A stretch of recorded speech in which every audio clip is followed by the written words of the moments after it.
नमस्कार आप सबको। आज हम लोग नया चैप्टर पढ़ने चल रहे हैं जिसका नाम है एसबीआई या स्टेट बैंक ऑफ इंडिया।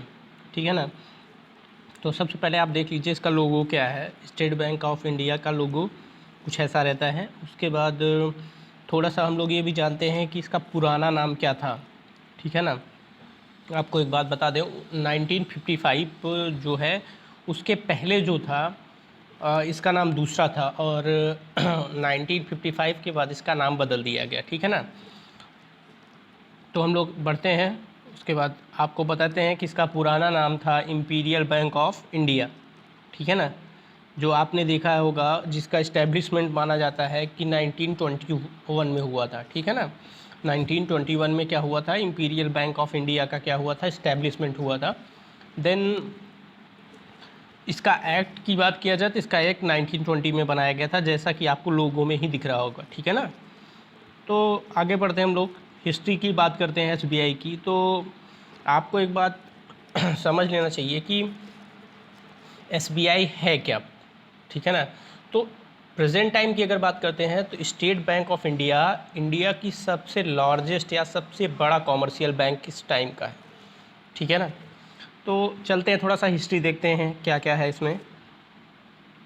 तो हिस्ट्री की अगर हम लोग बात करते हैं एसबीआई की, तो आप सबको बता दें कि एसबीआई का, अभी मैंने आपको बताया एसबीआई का जो है पुराना नाम क्या था, इम्पीरियल बैंक ऑफ इंडिया। सबको पता है, अभी अभी मैंने मेंशन किया आपको। ठीक है ना। उसके बाद की बात करते हैं, थोड़ा सा आगे बढ़ते हैं। तो ये इम्पीरियल बैंक कहाँ से इसका नाम आया, अगर उसकी बात किया जाए तो हम लोग ये कह सकते हैं कि हमारे यहाँ उस टाइम, पुराने टाइम में हमारे यहाँ 3 प्रेसिडेंसी बैंक थे, मुंबई, मद्रास और बंगाल। ठीक है ना। उस टाइम के हमारे सबसे बड़े जो आप कह सकते हो कि सबसे बड़े बैंक जो थे प्रेसिडेंसी बैंक, वो यही 3 थे। ठीक है ना। मुंबई, मद्रास और बंगाल। इन तीनों प्रेसिडेंसी बैंकों को मिलाकर हमने क्या किया था, 27 जनवरी 1921 को क्या किया था, इम्पीरियल बैंक ऑफ इंडिया की स्थापना या इस्टेब्लिशमेंट किया था। ठीक है। फिर आगे बढ़ते हैं हम लोग थोड़ा सा, तो बात करते हैं कि all India rural credit service committee. ठीक है ना। यह एक कमेटी थी जिसका पूरा नाम, हिंदी की अगर बात करते हैं तो अखिल भारतीय ग्रामीण साख सर्वेक्षण समिति। ठीक है ना। ये एक समिति बनाई गई कब, 1954 में। और इसको ये काम दिया गया कि आप जो है इम्पीरियल बैंक के बारे में कुछ सोच के अपने विचार दीजिए। ठीक है ना। इस कमेटी को ये काम दिया गया कि आप एसबीआई के बारे में, आप इम्पीरियल बैंक के बारे में, जो उसका पुराना नाम था, इसके बारे में सोचकर हमें कुछ ना कुछ डिस्कशन बताइए, इसके साथ क्या किया जाए। ठीक है ना। क्योंकि आप सबको पता है आरबीआई का इस्टेब्लिशमेंट 35 में हो गया था, 49 में उसका क्या हो गया था, 49 में नेशनलाइजेशन किया गया था और उसको सेंट्रल बैंक की मान्यता भी दे दी गई थी। तो ये इतनी बात आपको समझ में आई। अगर आपसे कभी पूछा जाता है एग्ज़ाम में कि एसबीआई का इस्टेब्लिशमेंट कब हुआ था, तो आप लोग ये बात ध्यान में रखिएगा कि एसबीआई का इस्टेब्लिशमेंट 27 जनवरी 1921 में हुआ था। ठीक है ना। ये याद रखिएगा हमेशा। और पूछा जाता है कभी कभी आपसे एग्ज़ाम में कि जो एसबीआई है उसके साथ कितने प्रेसिडेंसी बैंकों को इंक्लूड किया गया था, तो 3 प्रेसिडेंसी बैंकों का। कभी कभी आपको बैंक का नाम ही पूछ लेता है कि वो 3 प्रेसिडेंसी बैंक कौन कौन से थे, तो bank of Mumbai, bank of Madras, bank of Bengal. ठीक है ना। ये 3 तरह के बैंक थे। ठीक है ना। फिर अगर आगे बढ़ते हैं तो हम लोग, अगला क्वेश्चन हमसे जो पुटअप किया जा सकता है वो ये पूछा जाता है कि इसके लिए कमेटी कब बनाई गई, तो 1954 में बनाई गई। उस कमेटी का नाम क्या था, तो अखिल भारतीय ग्रामीण साख सर्वेक्षण समिति, all India rural credit service committee. ठीक है ना, सर्वे कमेटी। ठीक है ना। तो आप लोग ये बात यहाँ से याद रख लीजिएगा। ठीक है ना। आगे बढ़ते हैं, हम लोग बात करते हैं 16 अप्रैल। ठीक है ना, 1955 में क्या हुआ था, भारतीय संसद में क्या किया गया, एसबीआई का विधेयक पारित किया गया। ठीक है ना। आप लोग ये भी याद रखिएगा, 1955 में 16 अप्रैल 1955 को क्या किया गया था, हमारी संसद में क्या हुआ था, एसबीआई विधेयक को क्या किया गया था, पेश किया गया था। ठीक है ना। फिर उसके बाद क्या हुआ, फिर आपको बताया गया कि 1 जुलाई 1955 को क्या किया गया, इसका नेशनलाइजेशन किया गया। किसका? इंपीरियल बैंक ऑफ इंडिया का नेशनलाइजेशन किया गया और इसका नाम बदल के क्या रख दिया गया? SBI रख दिया गया, स्टेट बैंक ऑफ इंडिया रख दिया गया। ठीक है ना। तो अगर आपसे कभी पूछा जाए कि इसका नेशनलाइजेशन कब हुआ था SBI का, तो 1 जुलाई 1955 को हुआ था। और यही सबसे बड़ी कन्फ्यूज़न है हमें, आप सबको होती है कि कभी कभी हमारे एग्ज़ाम में ऐसा क्वेश्चन आता है कि SBI का इस्टेब्लिशमेंट कहाँ कब हुआ था। तो हम लोग सबसे बड़ी गलती ये करते हैं 1955 लगाते हैं, बट ऐसा नहीं, 1921 लगाना चाहिए। और 55 में उसका नेशनलाइजेशन है, राष्ट्रीयकरण है, इसलिए ये दोनों बातें अपने दिमाग में रखिएगा। ठीक है ना। तो अब इसके आगे हम लोग बढ़ते हैं, तो बात करते हैं 1921 से। आपको एक बात यहाँ से समझनी होगी कि जब हमारे यहाँ क्या था कि हमारे यहाँ जब अंग्रेज़ लोग थे, तो हमारे यहाँ जो 3 प्रेसिडेंसी बैंक थे यही हमारे यहाँ का सारा काम करते। जैसे आपको बता दूँ कि बैंक ऑफ मुंबई जो थी, ठीक है ना, या बैंक ऑफ बंगाल जो था, ये सब पहले क्या थे, हमारे यहाँ के सुप्रीम बैंक माने जाते थे। ठीक है ना। तो यही उस टाइम पे सारा काम हमारे यहाँ किया करते, जो आज हमारे यहाँ RBI कर रहे हैं। ठीक, तो आप ये जान लीजिए, यहीं पे ये बात बताई गई कि 1921 से लेकर 1934 तक।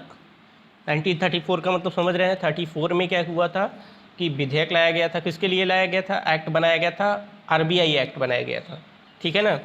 उसके बाद से RBI का इस्टेब्लिशमेंट हो गया था। ठीक है ना।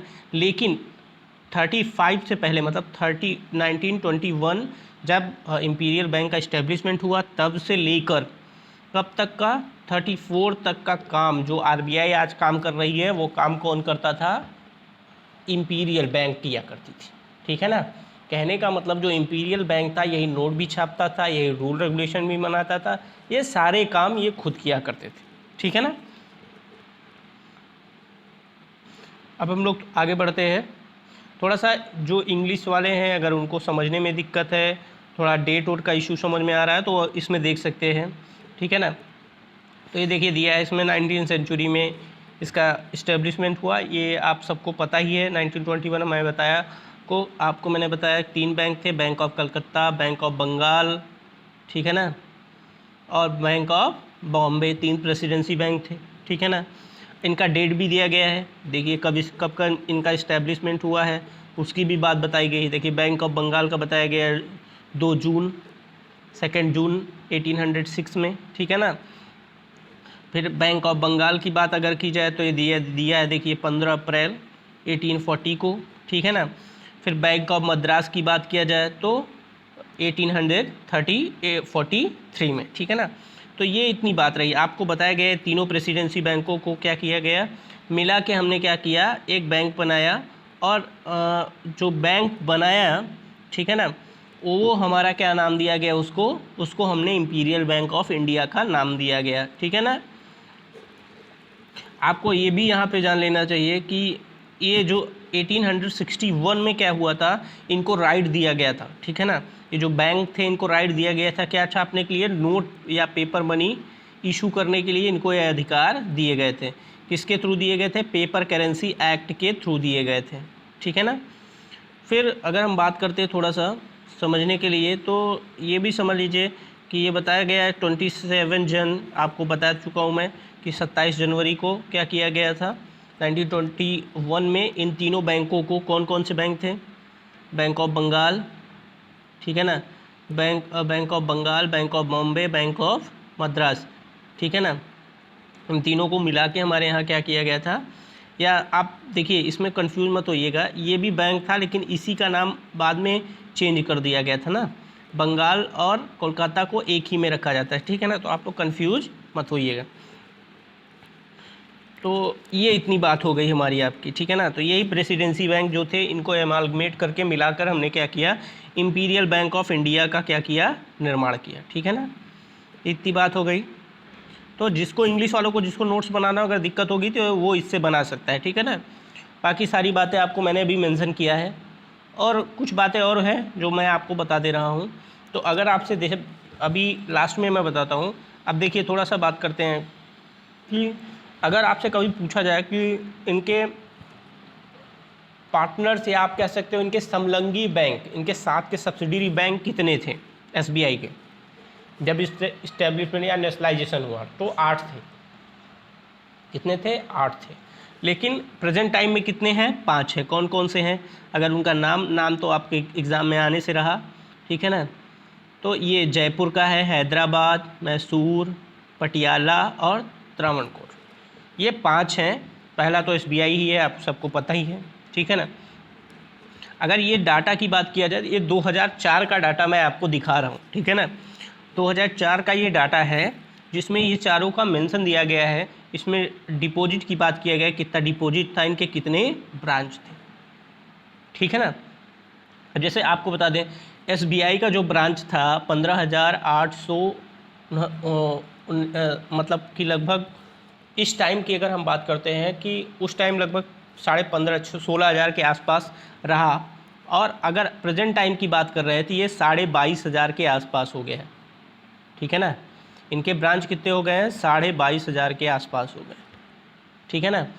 उसके बाद बात करते हैं जयपुर की, तो जो 1144 इसके ब्रांच थे, ये बढ़कर इस टाइम पे अगर प्रेजेंट टाइम की बात करते हैं तो ये बढ़ के 4,000 के आसपास हो गए हैं। ऐसे ही ये जो 1540 हैं, ये बढ़ के इस टाइम प्रेजेंट टाइम की अगर हम बात करते हैं तो ये लगभग 7,000 के आसपास है, 7,000 के। ये 944 जो है ये बढ़कर इस टाइम पे लगभग 3,100 के आसपास हो गया है, ठीक है ना। देन 1,205 जो है ये बढ़कर 2,000 के आसपास है। और ये लास्ट जो है ये लगभग 3,000 के आसपास पहुंच गया है। तो ये सारी चीज़ें हैं इसके ब्रांच, और इनके कैपिटल जस्ट डबल हो गए हैं। जितने जितने आपको इसके कैपिटल दिख रहे होंगे ये सब डबल हो गए हैं प्रेजेंट टाइम में, ठीक है ना। भारत का सबसे बड़ा कॉमर्शियल बैंक अगर कोई बैंक है तो वो कौन है? एसबीआई। कौन है? एसबीआई है, ठीक है ना। तो ये भारत का सबसे बड़ा बैंक है और यहाँ से सबसे ज़्यादा आपको एग्ज़ाम में क्वेश्चन मिलेंगे, इसलिए आप लोग थोड़ा सा ध्यान रखिएगा। ये सारी चीज़ों को मेज़रमेंट पे अपने दिमाग में लाइन बाय लाइन रखिएगा, तब दिक्कत आपको नहीं होगी एग्ज़ाम में, ठीक है ना। तो कुछ बातें ऐसे ही ओरली मैं आपको बता दे रहा हूँ कि जो आपके एग्ज़ाम से कभी कभी आपसे पूछा जाएगा कि सबसे ज़्यादा ब्रांचेस किस बैंक की है, तो एसबीआई की ब्रांचेस सबसे ज़्यादा है। आप ये भी इंडिया की बात किया जाए तब भी, और अगर फॉरेन की बात किया जाए तब भी सबसे ज़्यादा बैंक इनकी शाखाएँ फॉरेन में हैं, ठीक है ना। ये सबसे बड़ा कॉमर्शियल बैंक है। आप सबको पता है कॉमर्शियल बैंक क्या होता है।